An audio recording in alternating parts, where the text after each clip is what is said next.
La primera pregunta que quiero hacer es general. Cualquiera la podría contestar. El panel ¿cuál es el título del panel? Del consumidor. Del consumidor. Ustedes han oído hablar de que el derecho del trabajo es el derecho del trabajador, el derecho penal es el derecho del reo, o el derecho del arrendamiento es el derecho del inquilino. Tal vez en la práctica en alguna medida lo sea, pero el derecho pretende ser una rama objetiva, puede ser proteccionista, puede ser de orden público con cláusulas inderogables, pero no es el derecho del consumidor.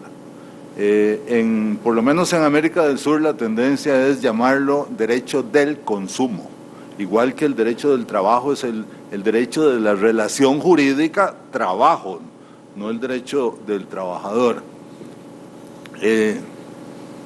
Esa es, digamos, mi opinión. No sé en qué medida ustedes concuerdan o alguno quiere hacer uso de la palabra. Don Sergio, para empezar, o tal vez doña Cintia, que es la defensora del consumidor, o del consumo. Bueno, muy buenos días y de verdad agradecer al Costa Rican Young Arbitrator la posibilidad de estar acá discutiendo un tema que no deja de ser novedoso. Yo creo que no hay nada más dinámico que el derecho de consumo y coincido plenamente con don Víctor en que el derecho de consumo abarca muchísimo más o excede muchísimo más que la relación que pueda tener el consumidor con un negocio, ¿verdad? Hoy, por ejemplo, y lo decía don Sergio, hablamos de disrupciones, ¿verdad? Hablamos de un fragmento de derecho que empezó, digamos, a gestarse desde el punto de vista normativo en los 90 y hoy podemos hablar de disrupciones prácticas, ¿verdad?, que nos llegan por la tecnología, que nos invitan a pensar si los instrumentos legales que tenemos nos cubren en esta nueva manera de comerciar que tenemos ahora, ¿verdad?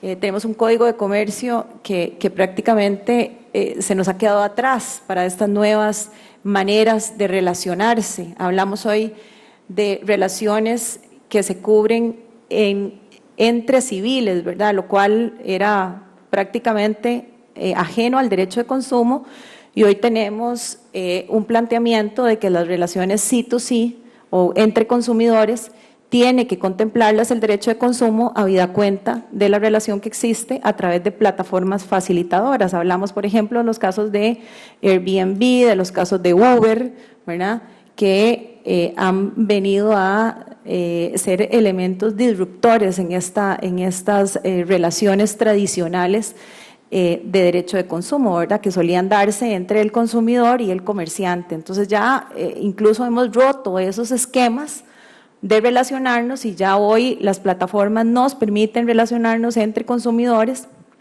o entre personas que no se dedican habitualmente al comercio, ¿verdad?, que eso es básicamente, digamos, como la norma clásica. Entonces encontramos todos los días nuevos retos y efectivamente esto es un tema de derecho de consumo, ¿verdad?, del derecho de la relación en la compraventa de bienes y servicios sin importar si estamos en un extremo de consumidor o en un extremo de proveedor. Hoy ambas o todas, digamos, estos sujetos activos en el derecho se entremezclan. Yo puedo ser consumidor a la vez proveedor de otro, puedo simple y sencillamente ser facilitador, puedo ser distribuidor y consumidor a la vez. Entonces ya aquellas tal vez piezas muy monolíticas ya no existen en la manera de relacionarse hoy. En una misma relación puedo ser proveedor, distribuidor, puedo ser consumidor a la vez y hablamos de nuevas maneras en donde definitivamente habida cuenta de que cumplimos 20 años ya de emisión de la ley, nos permite plantearnos la necesidad no solo de reformas regulatorias, sino de ir ajustando también todos los mecanismos que facilitan. Hoy hablábamos en la introducción de que este es un tema que de cara al comercio o al sector financiero deberíamos plantearnos, ¿verdad? Bueno, en sector financiero es donde tal vez se da muchísimo más este avance. ¿Por qué? Porque hablamos de banca electrónica primigeniamente, pero hoy estamos hablando de pagos por cercanía, estamos hablando de monedas electrónicas, estamos hablando de dinero que ya no es el dinero tradicional que solíamos tener en una cuenta, ¿verdad? Sino que estamos hablando de moneda electrónica que nos permite las relaciones entre consumidores, entre sujetos digamos, de derecho que normalmente no son cubiertos, digamos, o tradicionalmente no eran cubiertos por el derecho mercantil. Entonces sí que podemos hablar de un derecho de consumo que está en expansión y que, habida cuenta de la tecnología, nos coloca, digamos, en un nuevo reto de hasta dónde regular, porque también el tema de la tecnología no la podemos regular, el tema de la tecnología no se puede detener en cuanto a su crecimiento, pero cómo asegurar que los derechos mínimos de las personas que participan en estos mercados puedan ser debidamente tutelados. Muchas gracias, Cintia. Aló. Don Sergio hizo referencia al tema de la responsabilidad objetiva y nos recordó que la propia jurisprudencia ha tenido una evolución en relación con el tema del hecho de la víctima. Por ejemplo, en materia de fraudes informáticos, cuando la propia víctima descuidadamente entrega su clave o PIN. Es interesante ver que también ha habido una evolución en esta materia en relación no solo con el hecho de la víctima, sino también con el hecho de un tercero. Sabemos que la responsabilidad objetiva se puede excluir por fuerza mayor, hecho de la víctima o hecho de un tercero. En esos casos no hay responsabilidad objetiva. Pero se han dado muchos casos donde el hecho cuya responsabilidad se ha atribuido posteriormente al comerciante es de un tercero, y me refiero concretamente a los estacionamientos, por ejemplo, o al caso del asalto del Banco de Monteverde, o a los daños en el hotel, ¿cómo se llama este hotel aquí por el puente Juan Pablo II? San José Palacio. Unos daños en el estacionamiento causados por un tercero, por supuesto, a una persona que ni siquiera era huésped ni consumidor del hotel, sino que llegó solo a buscar a un amigo. Vean la amplitud, consumidor en el sentido tradicional, pero ya el hecho de ubicar su vehículo en el estacionamiento del hotel le permitía que entrara en la categoría de consumidor, y el hotel fue condenado, ¿verdad? Entonces el punto es parece razonable, pero ¿hasta qué punto es contra leyem lo que la jurisprudencia actual, don Sergio? ¿Usted qué cree? Porque la ley es muy clara, el hecho de un tercero la excluye. ¿O podría pensarse en que había una obligación especial del banco o del estacionamiento de cuidar y que esa fue la que se incumplió? Pero sí, entonces ya sería subjetiva si hablamos de una obligación. Sí, quizás es uno de los puntos más polémicos sobre el tema y lo hemos planteado en infinidad de casos en la sala. Tenemos otros en curso, pero creo que la sala todavía no ha puesto una línea adecuada, porque efectivamente don Víctor menciona varios casos y hay otros tantos, ¿verdad?, que nos llevan a cuestionarnos si efectivamente traspasamos la línea de lo que queríamos, invadiendo aspectos que cambian todo el sistema, y creo que la sala debe de empezar a remozar esos criterios. Y me voy a referir a los ejemplos que puso don Víctor de manera general como para hacer un criterio objetivo, hablando de responsabilidad objetiva. Sí, en primer lugar, el tema del hecho de la víctima, y de hecho lo aprendí y lo argumento con el texto de don Víctor Pérez sobre responsabilidad civil. La sala lo admitió en el primer caso que recuerdo nuestro, en aquel famoso caso de un automóvil, un camión que atropella a una niña. La niña estaba detrás del camión, detrás de las llantas del camión, y en ese la sala reconoció el hecho de la víctima. No obstante, hubo un caso reciente el año pasado que también dirigíamos, donde el padre, dueño de un supermercado, pone a una niña de 4 años a acomodar unas Coca-Colas, una caja de Coca-Colas que habían transportado desde San José hasta Guanacaste, Santa Cruz, y la caja, bueno, lo que dice la demanda y lo que quedó demostrado es que la niña estaba acomodando las botellas en el enfriador, con el movimiento, aunque nosotros trajimos un físico matemático que dice que eso es improbable que suceda. No obstante, la sala dijo, aunque pudiera haber una negligencia del padre, porque nadie pone a una niña de 4 años a acomodar Coca-Colas, ni pone a trabajar a una niña de 4 años, hay una responsabilidad objetiva derivada del consumidor. Y lo interesante en ese caso es que precisamente nosotros cuestionábamos porque ella no era consumidora, ni el padre era consumidor porque él tenía un supermercado, era un contrato de proveeduría, digamos desde la perspectiva de los artículos 2 y siguientes de la ley, y eso condujo a una paradoja bastante interesante. La demanda se plantea bajo un tipo de responsabilidad, la sentencia de primera instancia absuelve bajo otro criterio de responsabilidad, ya no contractual, decía ellos, y dice la sentencia de primera instancia que se condena por responsabilidad objetiva contractual. Esa no me la sabía, entonces no la argumentamos. El Tribunal de Apelaciones condena por otro tipo de responsabilidad contractual, y finalmente llega a la sala y dice que están equivocados el abogado, el juez de primera instancia, el Tribunal de Apelaciones, y la razón correcta de la condena es consumidor. De manera que este y muchos otros ejemplos, el tema de la inversión de la carga de la prueba, que nos lo recetaron como en 3 casos, hasta que finalmente la sala se dio cuenta, por algún planteamiento teórico también, que no era posible invertir la carga de la prueba. Pero sí coincido con don Víctor que hay que empezar a delimitar la jurisprudencia en temas tan delicados que ya mencionaba algunos. Hay otro caso famoso de donde una persona que estaba viendo un partido de fútbol 5, llegó un loco, se metió, disparó y mató a uno de los... Y la sala dijo, ahí sí hay responsabilidad objetiva.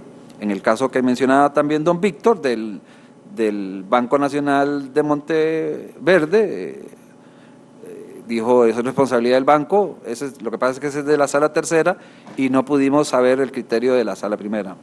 Y el otro aspecto muy importante es el hecho de un tercero. Efectivamente, la sala primera, nuevamente me refiero, no ha sabido qué hacer con el hecho del tercero. Nosotros hemos alegado en muchas ocasiones, en muchos casos, el tema del hecho de un tercero, pero la sala se ha negado casi que sistemáticamente a entrar a analizar ese tema tan delicado. Sí, el tipo que le robó el vehículo a una empresa, esto es un caso real, y después de que lo robó, atropelló a una persona. Y entonces dice, no, esa es responsabilidad objetiva, y usted por tener el carro responde aunque se lo hayan robado. ¿Verdad? Entonces, dice la sala que es responsabilidad objetiva.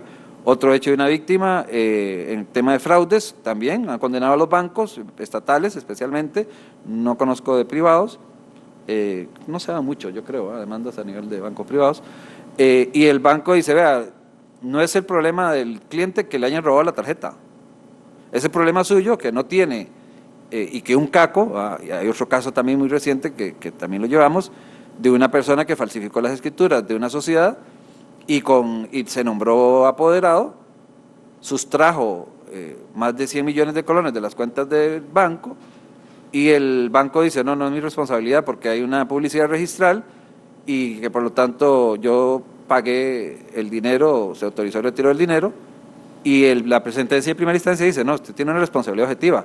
No es culpa tampoco del cliente que le hayan falsificado las escrituras y que usted no tenga los mecanismos adecuados para prever que le pueden falsificar las escrituras, le pueden falsificar la firma del cheque, le pueden falsificar los códigos de acceso. Viene el pillo, lógicamente un experto, cambia los registros de firmas y al día siguiente, falta de malicia indígena del banco, el mismo día en la tarde, va a otro banco, saca una parte y al día siguiente saca la mayor cantidad de dinero en ventanilla. Entonces, efectivamente, para concluir, hay que hacerse un replanteamiento de esos temas, todo el tema de la prueba, todo el tema de la legitimación, todo el tema del hecho de la víctima, todo el tema del hecho de un tercero, e incluso hay otro tema que a mí me preocupa mucho en la práctica, que es el nexo causal y la extensión del daño. O sea, creo que hemos exagerado en muchas ocasiones a contemplar una ruptura del sistema en esos dos temas también, que donde la sala no ha tenido la oportunidad al menos de hacer los planteamientos teóricos adecuados como para poderlos rebatir o estar uno, por un tema de seguridad jurídica, claros cuál es esa tesis.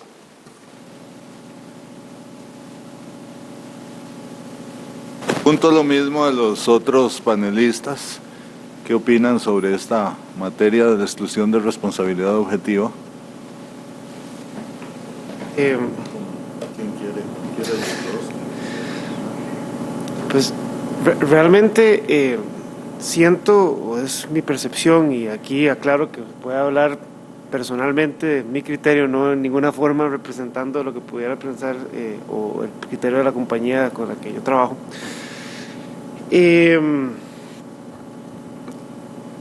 A mí me preocupa un poco en general la situación que se está dando en materia de consumidor, en parte producto a la ley que existe hoy en día, en parte producto a la falta de claridad en relación con algunos criterios, como este de responsabilidad objetiva. Y es que siento que en gran medida me ha tocado verlo en muchas oportunidades como grandes iniciativas de innovación, emprendedurismos sociales, ideas que podrían facilitarnos la vida a todos los consumidores del país, porque nos podrían simplificar muchos trámites, nos podrían dar mayor acceso a productos, inclusión financiera en el caso específico, o en general, pues muchas cosas se ven detenidas por miedo a la incertidumbre, al no saber cuál es la consecuencia jurídica, al no poder prever al nivel de un contrato cuáles van a ser las limitaciones de responsabilidad, y mucho debido a esta expansión que se ha dado en temas de responsabilidad objetiva, que yo creo que ya ahí realmente no hay mucho más que agregar a lo que ya se ha discutido, y a la falta de líneas claras de hasta dónde llega la responsabilidad, hasta dónde hay causas que excluyen esa responsabilidad en este caso, porque está rompiendo la cadena causal, o sea, ya incluso llega hasta ese punto, o sea, ni siquiera estamos hablando de un momento donde ya no hay una causa de imputación subjetiva que ya deja de ser relevante en el caso de lo que es la responsabilidad objetiva, el dolo de la culpa, sino que aún así va un paso más allá de que aunque haya rompimientos en la cadena causal, aún así se puede atribuir la responsabilidad, y si se añade eso a la solidaridad que establece la ley del consumidor a todos los participantes en una cadena de producción, pues se llega a consecuencias desafortunadas en mi criterio, como por ejemplo iniciativas que he visto que buscan darle mayor acceso a financiamiento y opciones a gente que está en listas de espera de la Caja del Seguro Social, y que lo que buscan es el apoyo de los bancos para que traten de hacer llegar a toda su base de clientes esta nueva oportunidad que existe, y la respuesta es, lamentablemente nos da miedo hacerlo, porque en el momento en que comunicamos esto, aunque no tenga nada que ver con nosotros, a nuestros clientes, si algo sale mal, ya estamos involucrados indirectamente en la cadena de mercadeo de producción del producto y somos el bolsillo profundo, y si algo sale mal, nos van a terminar la demanda hacia nosotros. O cuestiones que uno dice, bueno, estamos actuando, estamos tomando decisiones de negocios partiendo de 1, 2, 3 o 4 o 5 pillos que pueden haber por ahí, en perjuicio de una gran población que se podría haber beneficiada, y el análisis económico del derecho, el costo-beneficio, se queda a veces un poco atrás. ¿Y a qué se debe esto? En mi criterio, en gran medida se debe al hecho de que la ley del consumidor, si bien es cierto, pareciera una ley nueva o bastante reciente, comparación con el Código de Comercio y con otras de las leyes que nos aplican, en una materia tan dinámica como el consumo, es una ley que está totalmente fuera de tiempo y fuera de época. Y les voy a dar unos cuantos ejemplos. 1995. Yo en ese momento tenía 15 años. Sí, me acuerdo perfectamente que conectarse a internet era una locura. O sea, era carísimo, número uno, por megabyte, había que dejar a la casa entera sin teléfono. Se duraba bastante tiempo haciendo la conexión, y había que literalmente ir al servicio de una Coca-Cola, entre cada vez uno le daba un clic, una página y la otra, porque duraba toda la vida cargando de una cuestión a la otra. Era otra realidad. Si ustedes ven los datos del Banco Mundial, en 1995 el acceso de la población costarricense a internet era el 0,04% de la población costarricense que tenía acceso a internet. Sobra decir que no existían redes sociales, no existían blogs, no existían páginas que hicieran revisión de los ranqueos entre los distintos productores o que quienes ofrecen un servicio. El mercadeo era el mercadeo tradicional, ATL que llaman, ¿verdad?, que era el periódico y los anuncios en la televisión. No existían cámaras digitales. No existían, o sea, bueno, realmente sí existían, habían sido inventadas en 1991, 1992, pero en 1995 una cámara digital de 1 megapíxel, que era la que estaba disponible en el consumo, costaba $13,000. Entonces y no tomaba video además, ¿verdad? Entonces era otra realidad completamente distinta. Y aquí llevo todo esto, es que en esa época la premisa de que el consumidor era la parte débil e indefensa de una relación era totalmente cierta. Ya hoy no lo es tanto.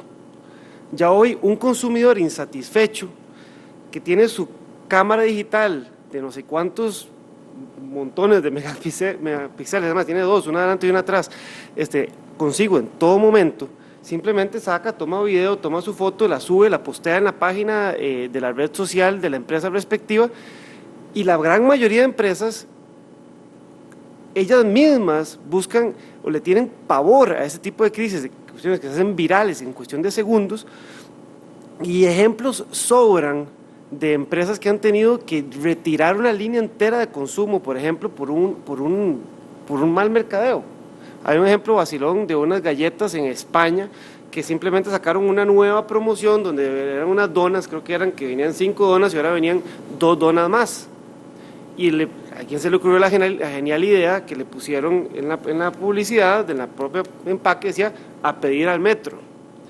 Alguien puso un tweet de que era hacer relajo, de que eso era discriminatorio, que se estaban burlando los indigentes, y la empresa tuvo que reaccionar al día siguiente retirando todas las galletas del mercado,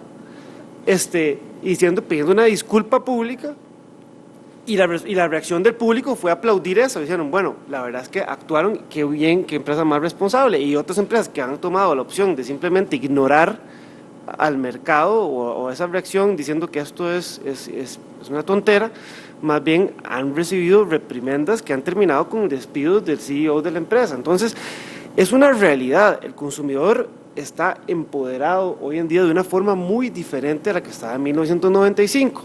Y entonces, y ahí quisiera también el criterio de doña Cintia, aprovechando que realmente pues estas oportunidades se dan poco, siento yo que muchas de las cosas que llegan hoy por hoy a la Comisión del Consumidor probablemente serían resueltas de una forma distinta y la misma empresa tendría una gran anuencia de resolverlas y de incluso aprovechar y capitalizar la oportunidad de enmendar su error. Otro ejemplo, como el fresco sirope, exactamente.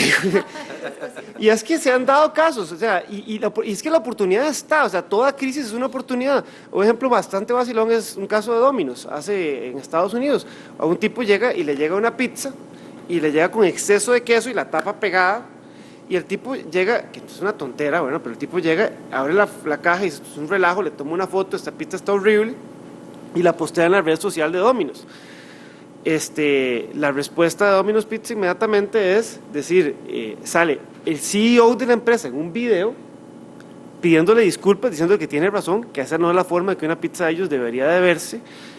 Seguidamente le mandan al chef oficial de la compañía a la casa con 2 pizzas y con una tarjeta de $500 y claro, filman toda la situación, la suben a YouTube, se hace viral la respuesta y reciben el aplauso del público por haber actuado de esa forma. Pero se soluciona.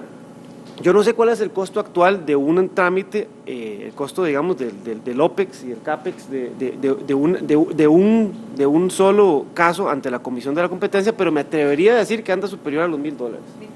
Bueno, $1,500. Eso cuesta un caso. Y nosotros, pues, obviamente, reclamos de clientes sobran, y en Credomatic, pues, los vivimos todo el tiempo.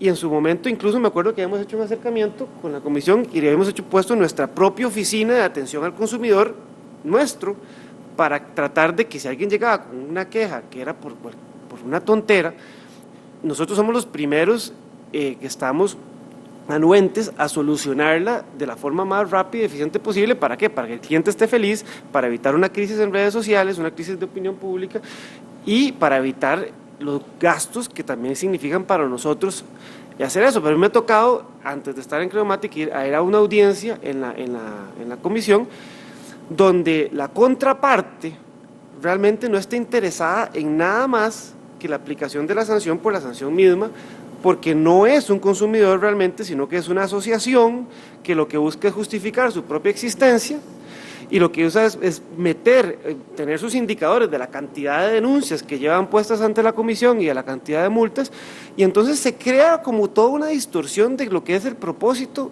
de la comisión misma, que es solucionar casos a los consumidores, y realmente no tiene sentido ir a una audiencia donde se está transcribiendo la audiencia, es una persona que tiene que transcribir una audiencia de 1 hora, el costo de llevar ese expediente, el costo de todo eso, cuando realmente ni siquiera hay oportunidad de una conciliación y un arreglo porque la persona no la quiere. La persona lo que quiere es que se ponga la sanción. ¿Y con qué propósito? Con el propósito de probablemente de ir a buscar a las fundaciones en otros lugares del mundo, en Holanda, donde sea, que te van a pagar el salario de las personas que están trabajando ahí. Entonces, se empiezan a dar estas cuestiones que ya hoy tenemos 20 años, 21 años de experiencia de qué fue esa ley y que ya hoy por hoy deberíamos poder reconceptualizarlas con las realidades de hoy en día, que las realidades de hoy en día son muy diferentes. Y aquí voy a decir una cosa que tal vez no es políticamente apropiada para algunos de los presentes, pero es que los nuevos consumidores vulnerables del siglo XXI son los niños menores de 15 años y los adultos mayores de 55 años. ¿Por qué? Porque la gran mayoría de cuestiones se están dando por medios digitales con unas tecnologías que no se conocen, que no se tienen presentes, y hoy por hoy muchas de las aplicaciones que descargamos en nuestro celular están descargando cualquier cantidad de datos personales, privados. Hay aplicaciones que leen todos sus mensajes de texto. Hay aplicaciones que usted, al darle loguearse con Gmail o con Facebook, usted les está permitiendo descargar el contenido de todo su correo electrónico a sus servidores y analizarlo con el propósito de darle pues recomendaciones más acertadas a sus propios intereses. Y no se digo que eso necesariamente sea malo, el problema es que no está regulado y es legal hasta en Estados Unidos hacerlo, porque la premisa de eso es que una vez que uno, número uno, dio un consentimiento y número dos, antes de descargar esa información, la información de la persona, o sea, su nombre y su identificación, son encriptadas y son enmascaradas. Entonces, en ese momento, esa información deja de ser personal, porque ya no está ligada a una persona.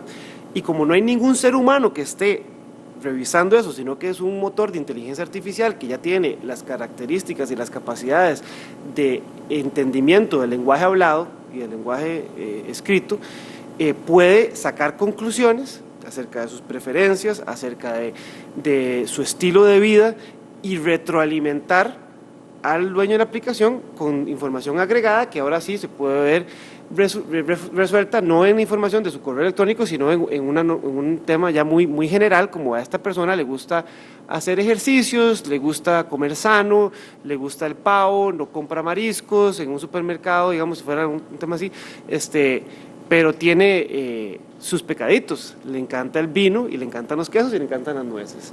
Entonces a esta persona, estos son casos vida real, o sea, esto sucede ya hoy en día, ¿verdad? Entonces a esa persona mándele una promoción de botellas de vino y va a ver cómo esa persona le compra el vino. Y pueden, porque realmente lo que salen de estos motores de inteligencia artificial es interesantísimo y no necesariamente es algo, de nuevo, que sea malo. El tema es que hay riesgos implícitos muy serios de si ese tipo de información está siendo utilizada por personas que no buscan darte opciones de comerciales hechas a tu medida, sino que lo que están buscando es engañarte con un producto que es un software gratis, que lo que hace es, no sé, hacer una linterna, una cuestión así, y que te pide una serie de permisos que una persona ni siquiera sabe lo que se puede hacer con eso y no se los lee, no los fija, deja que esa aplicación o no se fija, por ejemplo, en que hay una aplicación que es una calculadora y esa calculadora resulta que está tomando el 15% de la memoria de tu teléfono. Pues no es una calculadora, ya hay algo raro, ¿verdad?, en esa aplicación, mejor la elimino. Entonces, de nuevo, hay una serie de temas sofisticados que no son todas las personas las que lo manejan, que muchas personas no están conscientes y que son los retos nuevos a los que nos enfrentamos los consumidores. Y entonces tal vez me salí un poco de la pregunta, pero me divagué bastante, pero que es que creo que hay grandes retos, creo que nuestra legislación está bastante desactualizada, que ya es hora de que con base en la experiencia que tenemos, con base en otros temas que también hay, como el problema de los contratos de adhesión, que la verdad es que nuestro código actualmente tiene una norma demasiado grosera, creo yo, demasiado burda, que dice que cualquier cláusula limitativa de responsabilidad que esté en un contrato de adhesión es nula. Eso no tiene sentido, perdón, pero eso no tiene sentido. O sea, no se puede pretender que en una economía dinámica cada cliente vaya a negociar su contrato uno por uno y no sea un contrato de adhesión. Y hay limitaciones en un contrato de adhesión que tienen una razón de ser y tienen una justificación y no por lo tanto son abusivas. No digo que deba permitirse cualquier cosa en un contrato de adhesión, pero hay cierta razonabilidad que tiene que existir ahí. En fin, no sé si ya me excedí. No, interesantísimo. Este último tema da para mucho más. De hecho, en la práctica hay muchos contratos de adhesión desde hace 100 años que tienen cláusulas que limitan o excluyen la responsabilidad. No podemos pensar, por ejemplo, en una póliza de seguro que no tenga la exclusión de que el acto fue doloso, por ejemplo. No podemos pensar en una póliza de seguro que no tenga limitaciones, algún tope de responsabilidades es el que está asumiendo el asegurado. Y nadie ha pensado nunca en que sean inconstitucionales las pólizas de seguro. Incluso en los tratados internacionales en materia de derecho marítimo y aeronáutico, siempre ha habido topes indemnizatorios, si le pierden una maleta, si hay un accidente, cuánto por pasajero, cuánto por kilo de carga como tope, salvo que usted haya hecho una declaración y salvo que usted tal otra cosa y ya requisitos adicionales. El hecho de que cualquier limitación o exclusión de responsabilidad en un contrato de adhesión es nulo, es una tontera, como dice Daniel, y la práctica nos revela que eso no es así y nadie realmente lo considera así. Aquí surge otro tema, ya se nos está acabando el tiempo y a mí me gustaría que el público vaya pensando si tiene alguna preguntita interesante. El otro tema es este. Tenemos en Costa Rica el 1023 del Código Civil que se refiere a este tema, ¿verdad? La nulidad de las cláusulas abusivas en los contratos y la interpretación contra proferentem, pro adherente, en los contratos de adhesión cuando hay cláusulas oscuras. Vemos que ese es el principio general.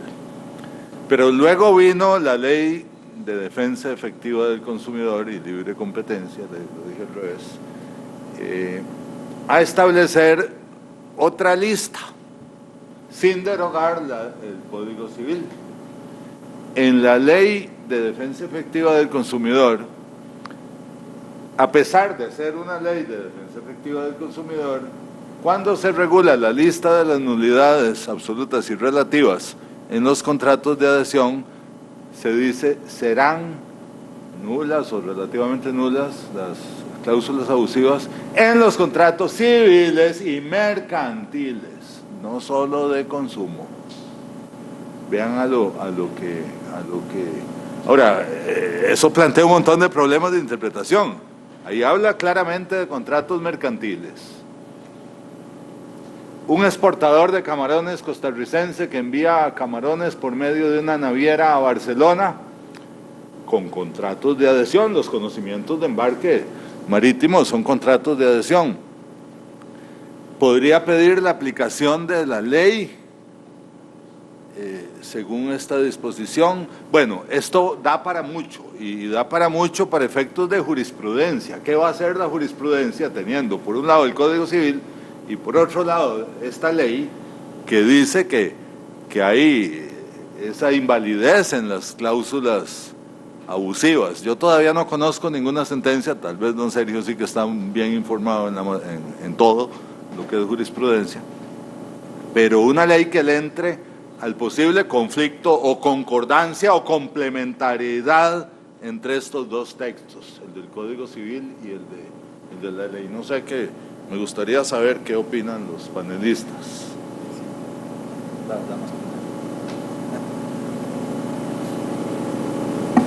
Bueno, a mí me parece, a pesar de que el campo en donde yo trabajo obviamente no valora cláusulas abusivas, es decir, en sede administrativa no existe la posibilidad de disponer una nulidad de cláusulas abusivas en contratos de adhesión. Lo cierto del caso es que a mí me parece que la ley como tal está propuesta muy amplia, sin embargo, no he visto un desarrollo jurisprudencial adecuado de esto. Es decir, el grado de avance, por ejemplo, que ha mostrado la jurisprudencia en materia de responsabilidad objetiva, no es, digamos, correspondiente con un grado de desarrollo de la jurisprudencia en materia de anulación de cláusulas adhesivas. Tal vez ha sido, digamos, tímida nuestro sistema judicial en responder este tipo de casos, y tal vez se deba también a que no existe una defensa efectiva en términos colectivos. Es decir, nuestro sistema no se ha decantado por acciones colectivas, que es donde realmente tiene validez el tema de una nulidad de una cláusula en un contrato de adhesión, porque anular las cláusulas en contratos de adhesión uno a uno no tiene ningún sentido. Es decir, va el consumidor A, anula la cláusula para él, viene el consumidor B y anula la cláusula para él, pero la cláusula sigue existiendo y ahí está en el contrato, ¿verdad? Entonces eso es un sistema que lo que hace es cansar, digamos, al consumidor en aras de judicializar todos los casos, cuando el derecho de consumo lo que pretende es todo lo contrario, es decir, que se canse menos el sistema y tratar de tener una protección generalizada. Entonces me parece que esa es una trampa del mismo sistema. El no tener una protección colectiva hace que el sistema de anulación de cláusulas abusivas, digamos que no sea útil para los efectos prácticos, ¿verdad? Distinto es cuando yo tengo una acción colectiva, puedo anular la cláusula y eso afecta a todo el grupo. Entonces ahí sí estamos hablando de una protección y una tutela efectiva, pero quizá por eso, desde mi punto de vista, digamos, se ha desarrollado muy poco. El sistema cansa, es un sistema, digamos, en ese sentido perverso, porque invita a las personas a anular uno a una las cláusulas y no permite, digamos, una verdadera cobertura para todos los del grupo. Habrá que ver con la reforma, digamos, al Código Procesal Civil, que tiene un articulito ahí que habla de la defensa colectiva, al cual yo le tengo, digamos, mucha fe, aunque no está desarrollado y procesalmente hay que desarrollar ese tema porque no es tan fácil, ¿verdad? El tener un sistema con acciones colectivas es diferente, pero habrá que ver cómo se desarrolla ese tema de la defensa colectiva de intereses, a ver si acaso avanzamos un poquito más, porque el derecho de consumo precisamente tiene ese norte, ¿verdad?, de la posibilidad de poder defender a todos los que se encuentran en una misma situación y que esa defensa sea efectiva. Hablamos de defensa efectiva, ¿verdad? Bueno, ¿cómo poder hacer efectiva una defensa si estamos resolviendo los casos uno a uno? Eso de ninguna manera es viable. Muchas gracias, doña Si me permitís. Sí, yo quiero hacer, ¿verdad? Sí, un par de acotaciones muy puntuales. Me allano, doña Cintia, lleva las de ganar siempre en todo caso. Aquí me voy a allanar también. Sí, yo creo que son tres factores muy importantes. Y primero, para contestar la pregunta de Víctor, sí, ha habido casos sobre el tema de anulación de cláusulas de adhesión, especialmente en materia contenciosa. Hay varios precedentes. Muy pocos, hay 3 casos. Y de los 3, 2 lo perdieron, 1 lo ganaron, pero al final la sala anuló la parte precisamente del efecto económico y la parte del efecto colectivo o supraindividual de la pretensión. Digamos, para contestar tu pregunta, ¿satisfecho? Muchas gracias. En materia civil no existen precedentes.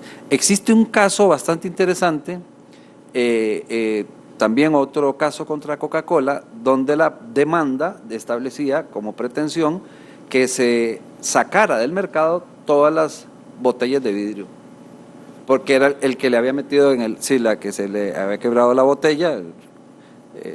Este caso todo el mundo lo conoce, el joven que iba para una fiesta, echó las Coca-Colas en el cajón y cuando las iban bajando en Turrúcares, explotó la botella, se le metió un pedazo del vidrio de la botella en el ojo y él pidió en la demanda que por el peligro que significaba se sacaran del mercado. Pero era lo interesante, la sentencia de primera instancia acogió la pretensión y la sentencia de segunda instancia, que confirma la sentencia, entonces mantuvo la condena obligando a Coca-Cola a sacar del mercado las botellas de vidrio. Imagínense que es peligroso, ¿verdad? Como que le digan a Creomatic, vea, usted de aquí en adelante no puede cobrar intereses en las tarjetas de crédito. Una cosa así, va contra la naturaleza misma de la actividad, o que le diga a los vehículos, vea, ustedes tienen que hacer algo para que no se vuelquen. Una cosa así. Entonces, va a la sala el caso y en la sala rechazan el recurso y entonces la sentencia quedó ahí. Cuando a mí me consultan que cómo es posible eso, le digo, bueno, tranquilo. Aquí no existe la legitimación de grupo o los derechos supraindividuales en materia civil. Hay, como dice Cintia, hay 3 normas por ahí perdidas antes de la reforma y con la reforma quedaron 2. Y entonces la sentencia es inejecutable. Es inejecutable, no puede surtir efectos. ¿Cómo obligar en una acción, mal utilizado el término porque aquí tengo estudiantes míos de teoría y de procesal, entonces, pero cómo extender una acción individual, entendida en términos correctos, a un derecho supraindividual? Eso no es posible. Y es por esa razón que en el proyecto del Código Procesal Civil, desde sus primeras versiones y en la última que finalmente salió, iba todo un capítulo de intereses de grupo o derechos supraindividuales. Ese capítulo se eliminó por presión política, hay que decirlo, las cosas hay que decirlas como son, no hay que decir no hay que tratar de esconder las cosas. Se eliminó por presión política, porque se tenía temor de que abrir la legitimación individual histórica, clásica, a la legitimación supraindividual podría poner en riesgo muchos de los aspectos económicos, políticos e inclusive sociales de nuestro país. Yo no creo eso, pero en todo caso se eliminó. ¿Cómo va a quedar con el nuevo código? No creo que vaya a mejorar mucho, porque de hecho hay dos demandas en este momento planteadas en materia civil, de organizaciones de consumidores. Y precisamente una de las defensas, la semana pasada recibimos una notificación de uno de los casos de esos, la sala, basado en el precedente del contencioso, dijo: vea, ustedes no obtienen legitimación de grupo para reclamar indemnizaciones económicas. Vean qué interesante. Entonces, como dice doña Cintia, tener que obligar al consumidor o al ciudadano demandar individualmente ante una ausencia absoluta de la figura de la legitimación supraindividual, evidentemente estamos llamando a la condena crónica de una muerte anunciada a la figura. Yo creo que eso no va a cambiar. Muchas gracias, don Sergio. Antes de ir cerrando este panel, quiero hacer un reconocimiento. Aquí está presente con nosotros don Roberto Iglesias. Don Roberto fue alumno mío en 1973. Pero luego nos hicimos muy amigos y empezamos a colaborar en asuntos de arbitraje, y en 1980 estábamos reunidos en un seminario con un peruano que nos vino a hablar del tema, y a su César Guzmán Barrón, y César fue el que trajo prácticamente como Melquiades a Macondo el hielo, ¿verdad? Trajo el arbitraje a Costa Rica. Por lo menos ahí fue donde empezó la cosa. Roberto, y recuerdo que Alberto Pauli también, y yo, y no sé quién más estaba ahí. Entonces empezamos a planear, pero ¿por qué en Costa Rica cero? Porque lo que había era el Código de Procedimientos Civiles, que era las listas de árbitros de la Corte, y una cosa rígida que nunca funcionó, ¿verdad? Había un arbitraje cada 15 años. Oigan, uno cada 15 años. Entonces Roberto Alberto y yo pensamos, bueno, hagamos algo, y empezamos a movernos en la Cámara de Comercio. La Cámara no nos dio mucha pelota en aquel momento. Entonces pensemos, hagamos nuestra propia corte de arbitraje privada. ¿Te acordás que íbamos en esa dirección? Y cuando la Cámara vio que nos empezaron a caer arbitrajes ad hoc, entonces como que se apuraron y hicieron el reglamento, y hicieron el centro de arbitraje de la Cámara, y nos pusieron en la lista de árbitros. Entonces se nos apaciguó la idea de tener nuestra propia corte de arbitraje. Pero bueno, es una idea que todavía para los Young Arbitrators puede también funcionar, ¿verdad? Antes de cerrar, quiero darle oportunidad a don Roberto porque lo he visto así, con una cara como de querer opinar algo en las distintas intervenciones, y yo creo que algo tendrá que decirnos. Micrófono. Así es, cantaba con Vía Libre.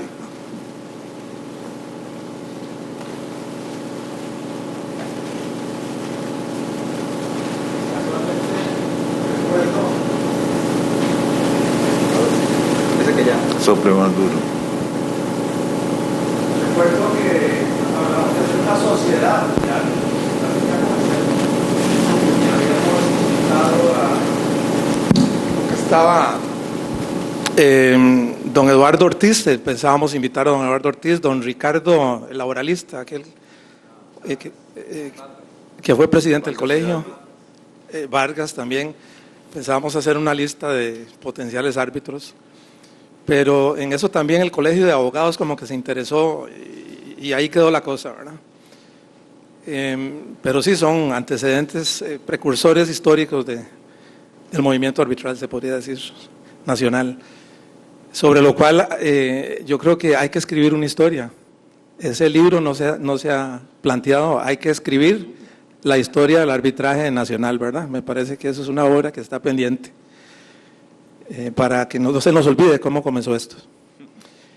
Bueno, no, yo casualmente estaba pidiendo el programa para ver qué otras charlas venían.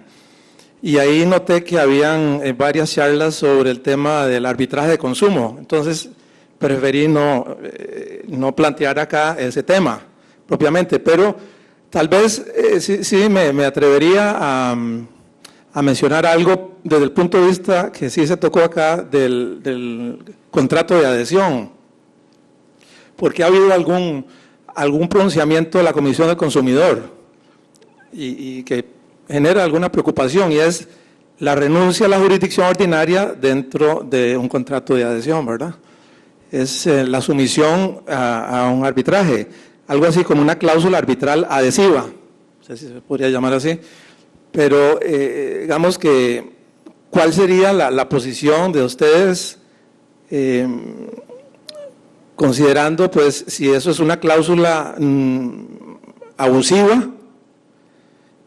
Que la Comisión del Consumidor algo ha dicho en esa línea, pero a la vez tenemos el derecho del consumo como tal, una norma escueta, habría que decirlo, muy lacónica, que habilita el arbitraje de consumo, pero que no ha pasado nada con eso, ¿verdad? Esa es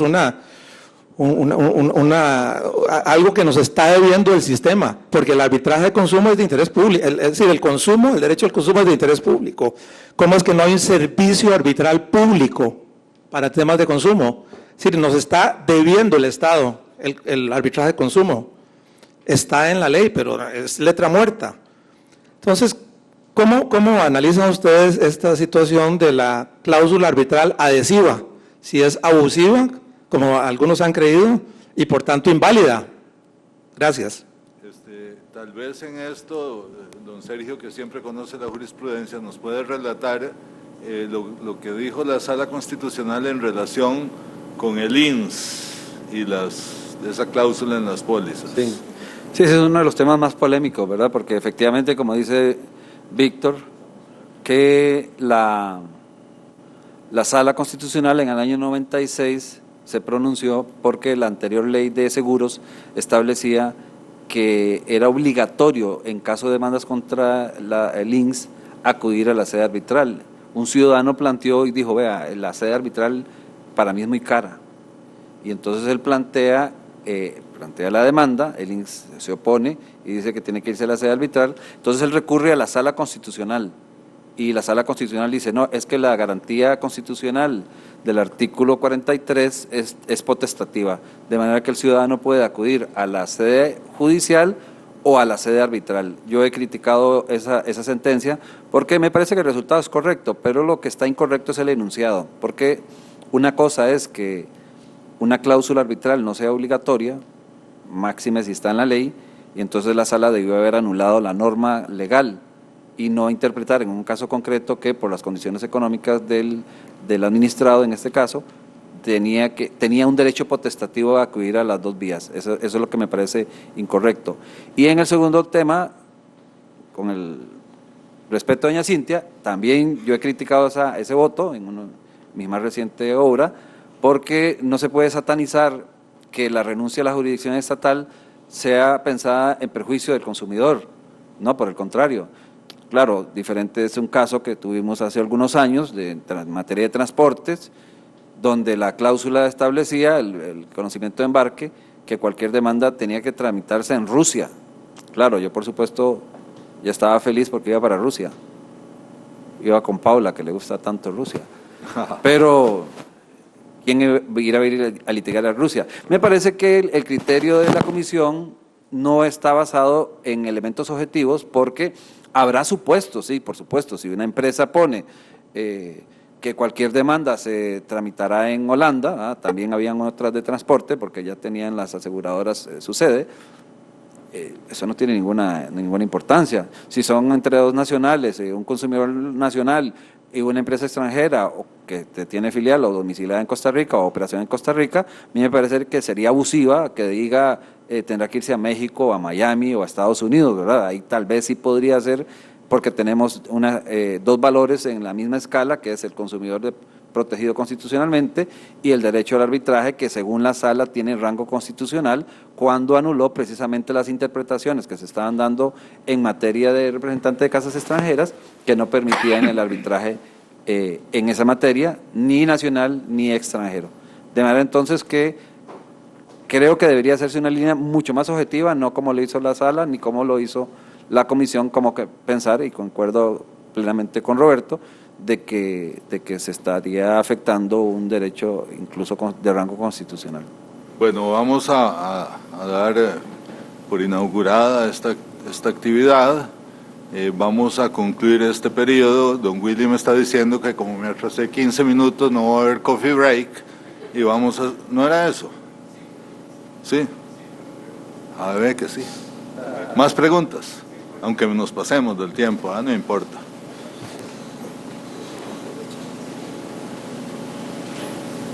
¿Alguien tiene preguntas que quieran ponerle directamente al panel?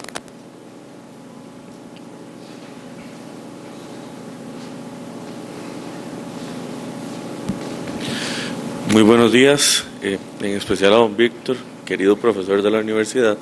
Mi pregunta es respecto al asunto de responsabilidad civil objetiva, que se estaba hablando del derecho de consumo. En algún momento estuve revisando un voto y un tribunal mexicano aplicó el derecho punitivo, el monto como de indemnización punitiva, que es los torts, el derecho a la indemnización exagerada que se utiliza en el sistema anglosajón, en una sentencia en el Estado mexicano. Entonces, viendo la perspectiva de derecho de consumo, cuando se habla de responsabilidad civil objetiva, siento que, y es una decisión estrictamente personal, se ha perdido un poco la perspectiva en protección al derecho del consumidor, al derecho a la persona que hace un acto de consumo, con la nueva teoría del acto de consumo. No importa si olvidó su clave, no importa si vino un tercero y disparó en un bar, no importa si fue otro tercero que le robó el carro, es responsable por el simple hecho de tener un negocio con un parqueo para que cualquier persona llegue a hacer un acto de consumo. Desde ese orden, siento que podría existir una desregularización del mismo sistema de responsabilidad civil objetiva desde una perspectiva del derecho civil, en aplicación en el principio de proconsumo o en el principio de proteger siempre al consumidor como tal.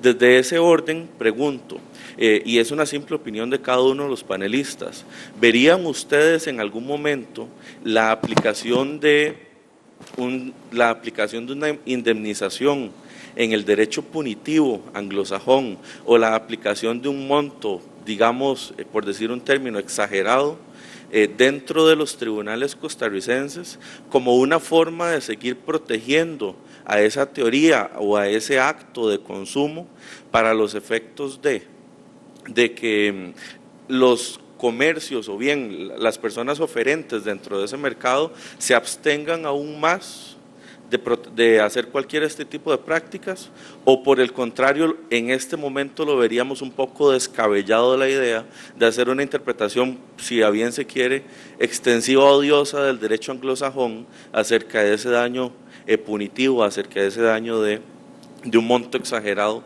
como condena. Muchas gracias. Antes de dar la palabra, sí. Quisiera decir algo. Vea, la interpretación, la indemnización punitiva, en principio no tiene por qué ser exagerada.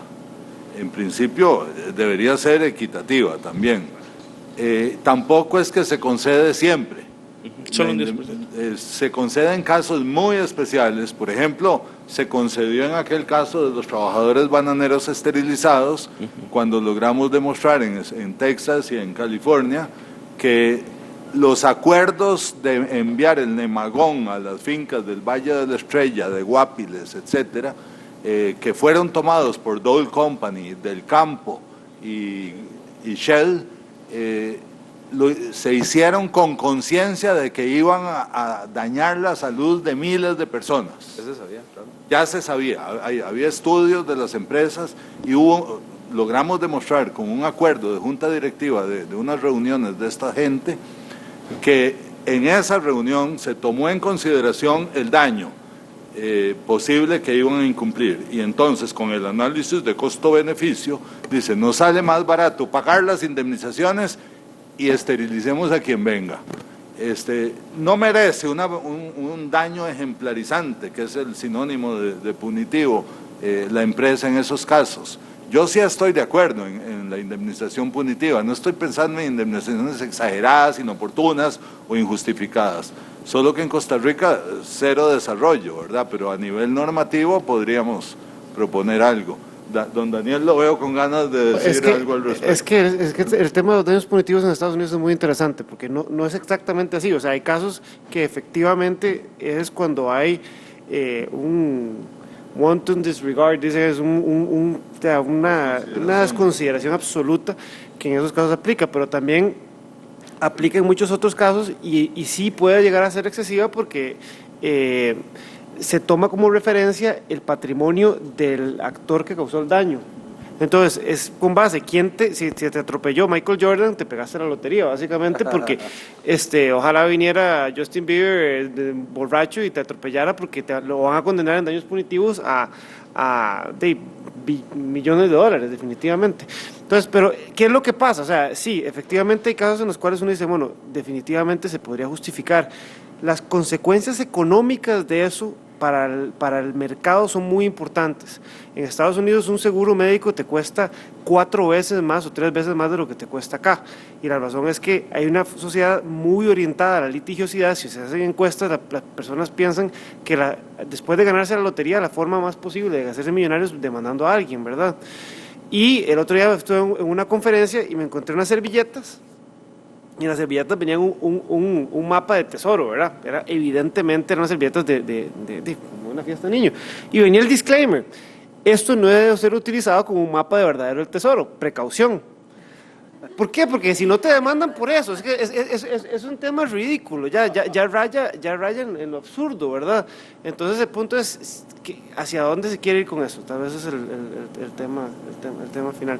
Y llamo, tal vez aprovechando de conclusión final, porque ya no dará tiempo, los invito a que cuando se examine o si están pensando de cómo se debería regular o cuál es la regulación del futuro, es muy interesante toda la discusión que se ha venido dando en relación con la economía conductista, economía conductual, psicología cognitiva, como mecanismo de paternalismo libertario, lo llaman, de una forma adecuada de aprovechar los sesgos racionales que tenemos todos los consumidores y que los mercadólogos los vienen explotando desde los 50 para hacer una regulación del consumidor orientada no a prohibir ni a ignorar el hecho de que hay consumidores con preferencias distintas y que pueden haber opciones que para algunos parezcan que son inapropiadas, pero otros simplemente las quieran optar, pero sino para utilizar los conceptos de arquitectura de la decisión como una forma adecuada de regular